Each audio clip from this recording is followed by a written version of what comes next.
Hello, hello, and welcome to another forecast. This is for our next full moon in Capricorn, and it'll be on the 22nd of June. So that means it is one day after the Capricorn solstice, which here in South Africa is our winter solstice. In the north, it is the summer solstice. So this is the point at which we are at a climax of being either in our longest day or in our longest night. And apply that to whichever hemisphere you live and recognize that kind of feeling of if it's the height of your summer solstice point, then you've climbed the mountain, your arms are outstretched. Think about this is a Capricorn full moon. So Capricorn is a goat. You've climbed the mountain, you're at the top, your face is to the sunshine, you feel closer to God, closer to source. You've done it, the light is bright. It's a climatic moment. But the realization is I've peaked now, I'm at the pinnacle, and it's time to head down the mountain. And that's inevitable. We can't keep climbing up a mountain that we've reached the top of. So now we have to go back down to the base, back down to the roots, back down to the foundation. So even though in summer solstice you are at the height of the light, you know that the direction now is deep into the darkness, and it's the opposite for the winter solstice point.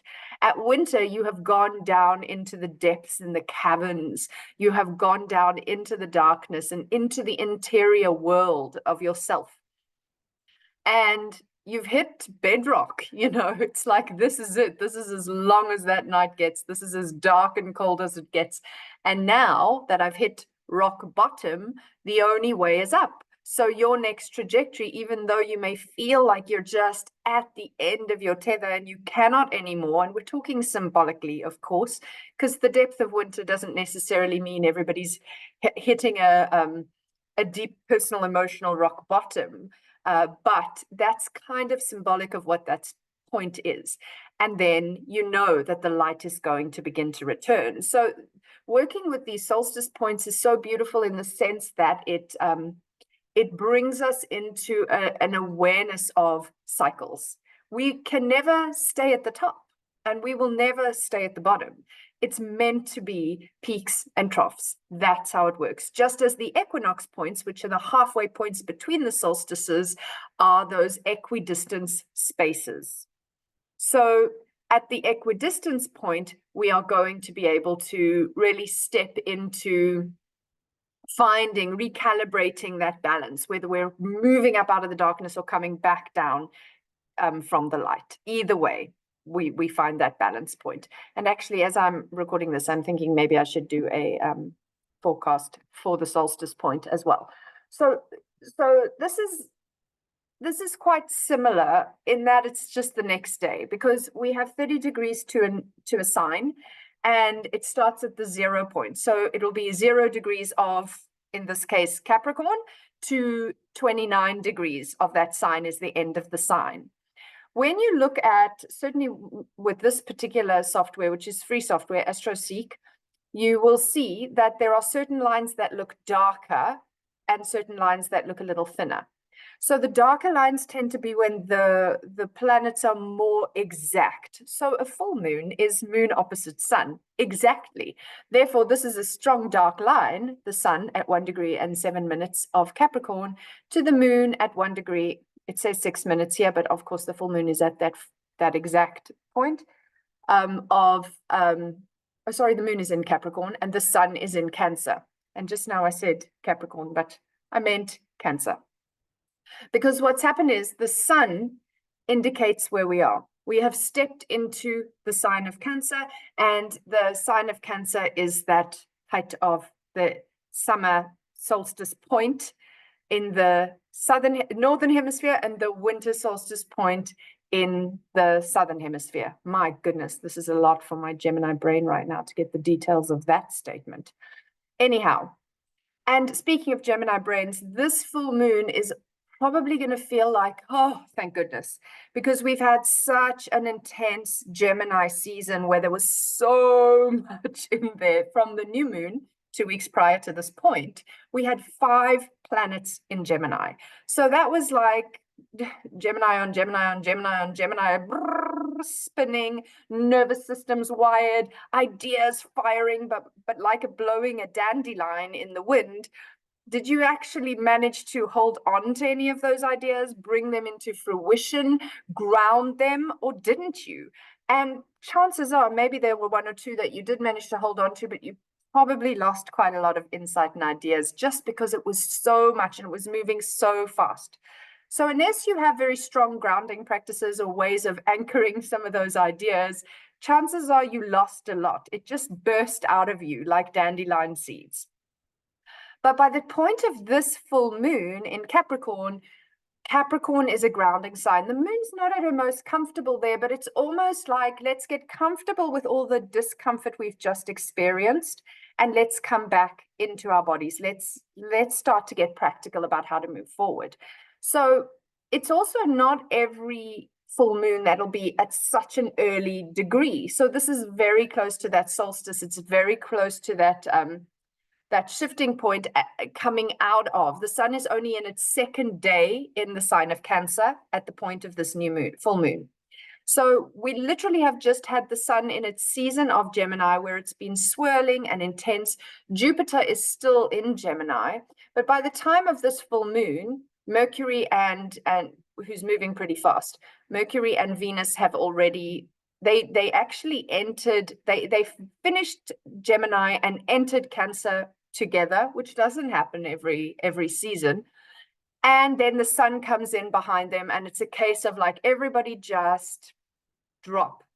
So with Cancer, the sign where the sun is currently at this point, we are going to find that suddenly all the emotions settle in, as if those seeds have been scattering, but they've been so airy. Gemini is an air sign. They've been blowing and it's been overwhelming, and you've just been like, hyperventilating, trying to catch your breath. And then all of a sudden it's just all too much, and the tears come. The floodgates open.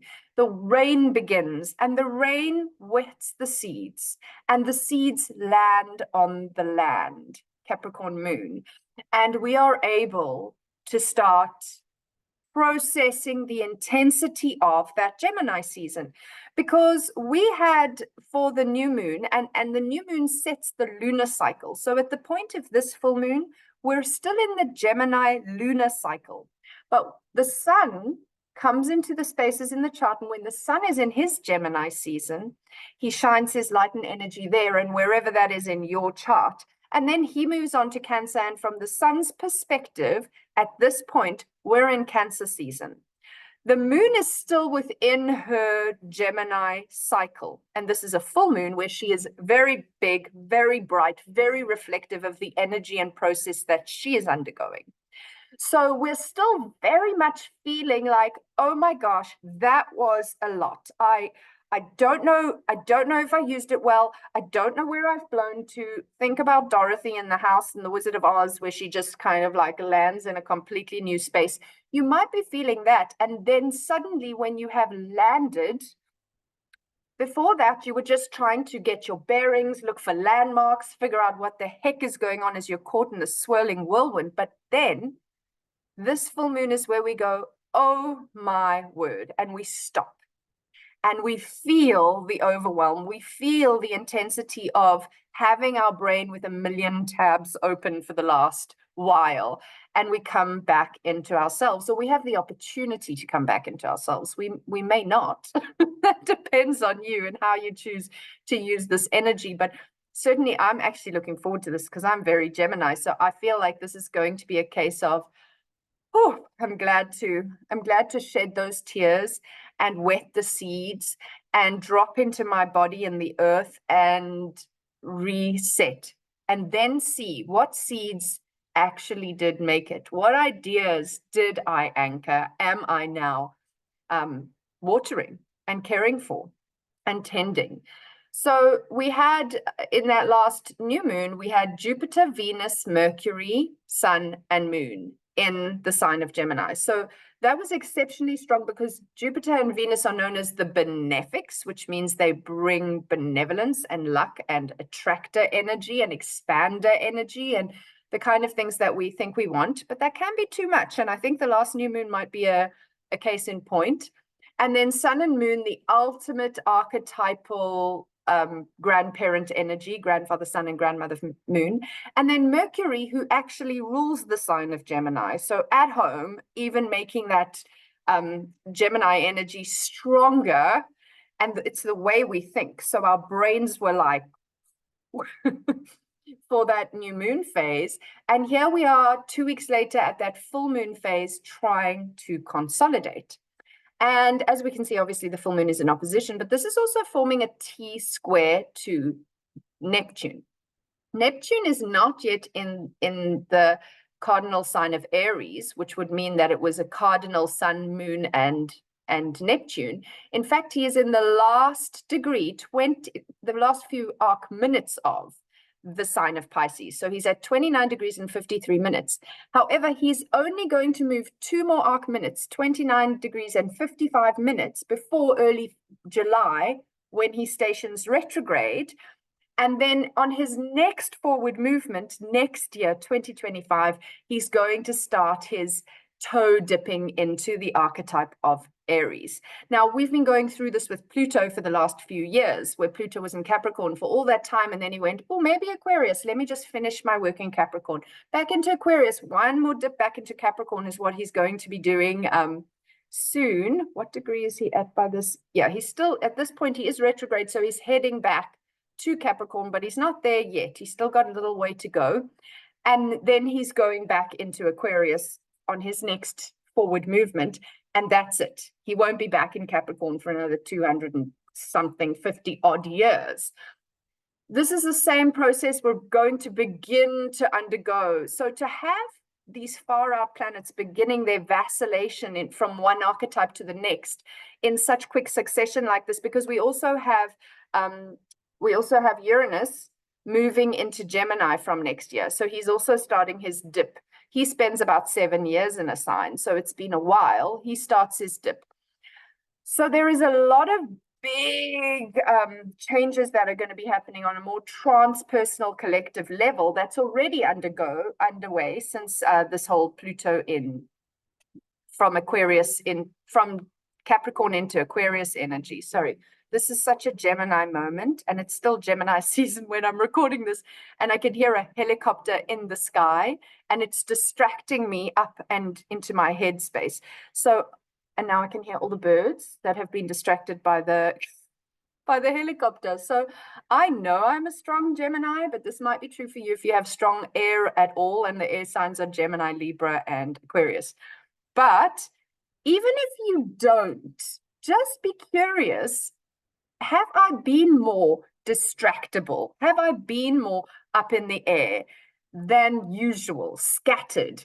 Because air scatters seeds. So just ask yourself, have I been that way more than usual? And it doesn't matter if you're strong Gemini, probably you will notice it, right? Sorry, the helicopter has gone, the birds are settling, I'm back. Okay, so here we have this T square, which is the opposition of Sun and Moon, and each of them are at 90 degrees to this almost finished journey of Pisces and of Neptune in Pisces. And Neptune is the modern ruler of Pisces. We're in this and the final degree of a sign is that degree of that archetype on steroids, because it's as if we have now done a full journey with, in this case, Pisces, and we have seen the joys and we have seen the challenges, and we have incorporated both into our lives. And here we are experiencing it in its fullness, from the good to the bad. It is, and I use the word bad, little tongue in cheek, because for me, I don't think anything is bad. It's just part of the process. But we might be feeling that kind of in excess at this point with Pisces, Neptune in the last degree. So that is going to be a space in which we really have to challenge ourselves with, where does the status quo need to change? Where is the ideal, or the old dream of how life should be, not actually that way at all? Because the sign of Cancer is very archetypally nurturing and mothering. And the sign of Capricorn is very archetypally business and power, and, more like the archetypal fathering energy. So if we're looking at how to lead the world in a new direction at this new full moon, we also have to ask ourselves, the forefathers whose shoulders we stand upon, they all thought that what they were creating was the best thing. And maybe it was the best thing in those days. Maybe it was the ideal, like the 1950s housewife, that was the ideal for women at that point in the journey of wherever we've been from and wherever we're moving to. But what is the new dream? What is the new ideal? How do we reestablish that at this point of huge transitional energy for the planet, for humanity? Then we also have a strong blue line here between our 9-degree Mars in Taurus and our 9-degree Mercury in Cancer.